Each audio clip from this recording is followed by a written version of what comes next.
മദ്യലഹരിയിൽ സീരിയൽ നടൻ സിദ്ധാർത്ഥ് പ്രഭു ഓടിച്ച വാഹനമിടിച്ച് കാൽനടയാത്രികന് പരിക്കേറ്റു. ചോദ്യം ചെയ്ത നാട്ടുകാരെയും തടയാനെത്തിയ പോലീസിനെയും സിദ്ധാർത്ഥ് ആക്രമിച്ചു.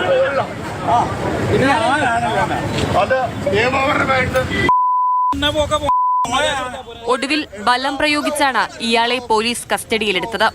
ഇന്നലെ രാത്രി MC റോഡിൽ നാട്ടകം ഗവൺമെന്റ് കോളേജിന് സമീപമായിരുന്നു സംഭവം.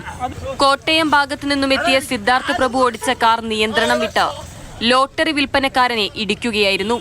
പരിക്കേറ്റയാളെ ഉടൻ തന്നെ ചികിത്സയ്ക്കായി ജനറൽ ആശുപത്രിയിലേക്ക് കൊണ്ടുപോയി. പിന്നീട് മെഡിക്കൽ കോളേജിലേക്ക് മാറ്റി.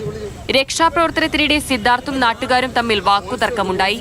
സിദ്ധാർത്ഥ് നാട്ടുകാരെ അസഭ്യം പറഞ്ഞ് നടുറോഡിൽ കിടക്കുന്നതിന്റെ ദൃശ്യങ്ങളും പുറത്തു വന്നിട്ടുണ്ട്. മിനി സ്ക്രീൻ പ്രേക്ഷകർക്ക് സുപരിചിതനാണ് സിദ്ധാർത്ഥ് പ്രഭു. തട്ടിമുട്ടിയും എന്ന സീരിയലിലൂടെ ബാലതാരമായി എത്തിയ സിദ്ധാർത്ഥ് പിന്നീട് ചില സിനിമകളിലും വേഷമിട്ടിട്ടുണ്ട്. News desk, Mathrubhumi news.